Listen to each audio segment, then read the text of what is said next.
Wow, they're beautiful. This is Odin and Thor, and these are my pet direwolves, better known to you guys as Summer Brown Stark's direwolf and Grey Wind Rob Stark's direwolf. That's them, all grown up. Come to a place called Downpatrick, the final resting place of St Paddy, as everybody knows him as. He was actually taken by pirates on a beach, which just adds like this whole new element to it. I don't know why that's not in the tombstone, or maybe that's just not even, that's just an Irish tale which we seem to be picking up a lot of.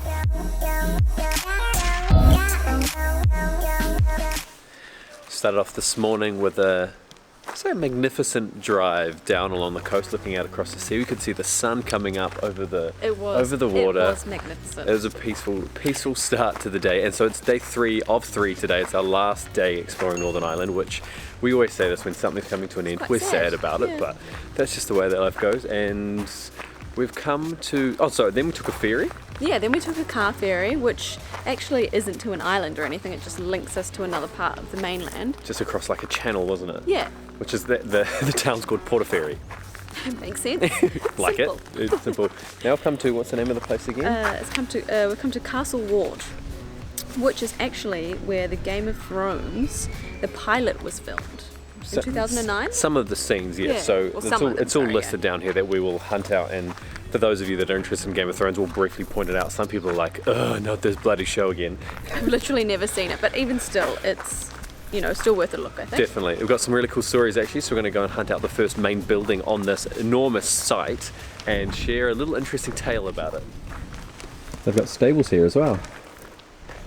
Don't know if there's any horses though. Oh yeah. 1, 2, 3 horses in here? Yeah.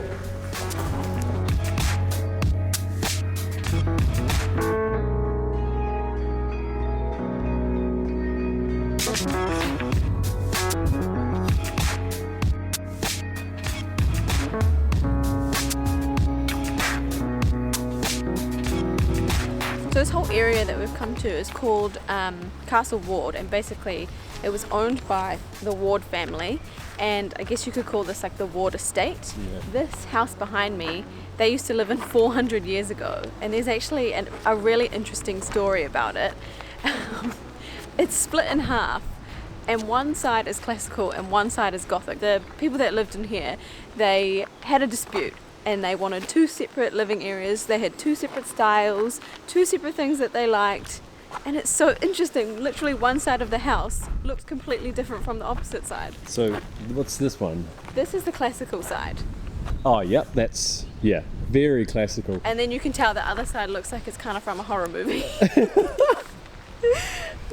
They run tours, but unfortunately the timings aren't going to work out for us right now. We're going to go and see where Winterfell was filmed, where the castle of Winterfell is. But let's go have a look around the other side. I feel like if this happened to us, we'd have the same style house. Like, it would still look the same. It would. We don't actually know who got which side, but whoever got the Gothic side got ripped off. Didn't they? They didn't get as much. They did not get as much at all. So we have to walk right around the back, and both of the sides almost look more classical as well.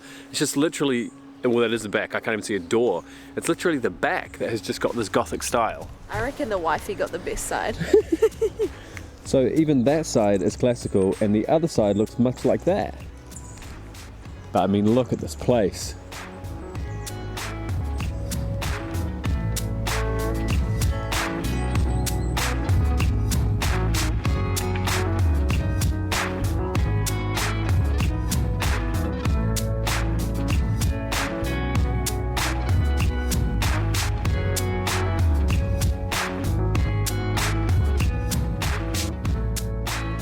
So this is the area that was used in season 1 of Winterfell. They've since taken it because the show was so successful, they couldn't actually keep using like this destination. So now it's like all set up in a studio and everything. But for those of you that do know, this castle, which looks like one piece that has been like digitally reproduced and all of this fancy stuff now, for the episode, was for Bran's Fall. Basically, for those of you that don't know, there was like a kid that was pushed out a window and basically fell down and then became paralyzed. It was also used for Rob's archery, a beheading, and for King Robert's arrival, all in this sort of surrounding area. But this is the main like castle, I think, is like the main site that has been used. So whether you like Game of Thrones or not, it feels like we're on the set. Do you think so? It does, It yeah. does. I feel like I should be like riding around on like a steed with like a sword or something. So I feel it's fun being here. I like it. Everything just feels like it should be on TV.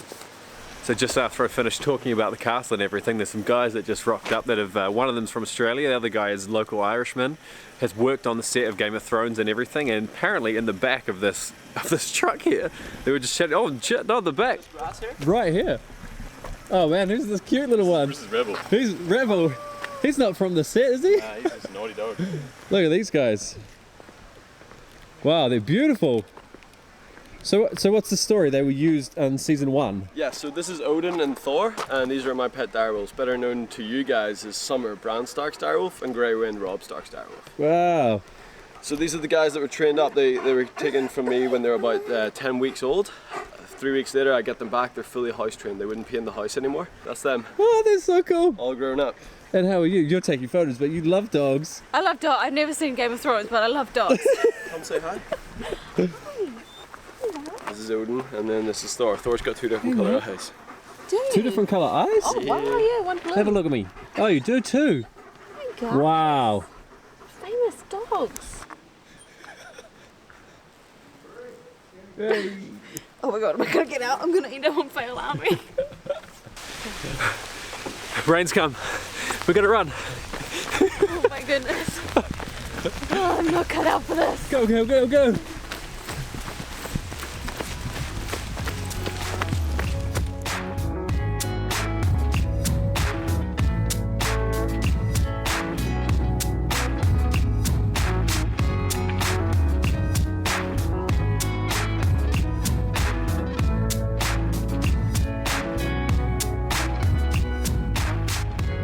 Come to a place called Downpatrick, which is actually the final resting place of St Patrick. St Paddy, as everybody knows him as. So where we come from, St Patrick's Day is like a really good excuse to dress up all in green and just drink way too much. Everybody does. I think everybody does, yeah.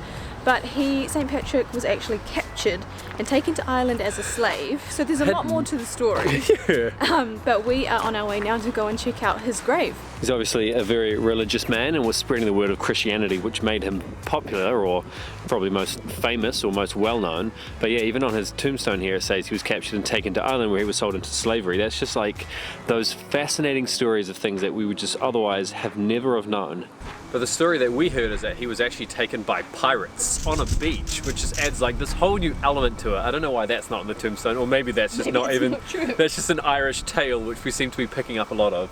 Yeah, so this slab of rock here was made in a quarry, and it took 12 men 14 days to carve it all out, and there's some little inscriptions and stuff on it as well. But it's quite interesting that it's in a very normal cemetery. It's not, you know what I mean? Like sometimes, it's not tucked away, or it's not in this big, grand structure separated with an enormous plaque. In fact, it doesn't even have, everything else is higher.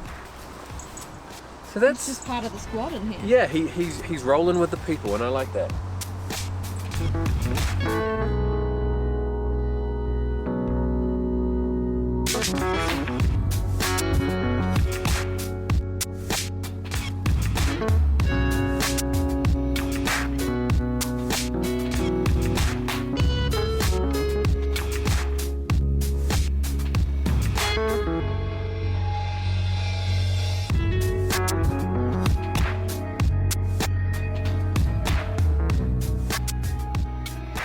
So we wrapped up the day driving through these incredible granite hills. There was a beautiful dam. It was freezing cold. It was very cold. It was very icy cold there, but just stunning. So many more animals and like walls and structures that have just been left, and probably all part of history in one way or another. But like, it actually reminded me a lot of Tongariro National Park in New Zealand. I feel like that's like our catchphrase. Ireland and England are very much like New Zealand, so it feels like homely and nice to us. But that wraps up what has now been 5, 6, 7, 8, doing maths, 8 days of tours with Rabbies. And if you haven't picked up already, we can definitely highly recommend them. So obviously all this stuff is linked below, as it has been in every other video up until now. But what a great like It's a just few such weeks. it's an easy way to get around. You learn everything you need to. It's convenient. You still have a lot of freedom as well. For us, it ticked a lot of boxes. It did. Sorry, I should just say quickly, I'm wearing this beanie and I know it's really rude, but I'm wearing it inside because we're at the airport now and my hair is like chaos. So it's mine. It's from all the wind outside. It is. Speaking of airports, we're going somewhere new. So, like that's the length of our island trip. It was just a short one to come and see Northern Ireland. We'll come back and spend more time here at another stage. Yep. But we're going to another undiscovered city in a well-known European place, Spain. Surprise. Hopefully it's a little bit warmer. I know. I don't think there's much more that we can say. No, I'm I think happy. that we I'm need content. That was a great little series, and I hope you've enjoyed the videos. Let us know if you have. And thank you so much for watching. And we'll catch you in the comments. Bye. Okay, quick story time. Just here, traveled through a little area there where, done. Oh, that's so cool.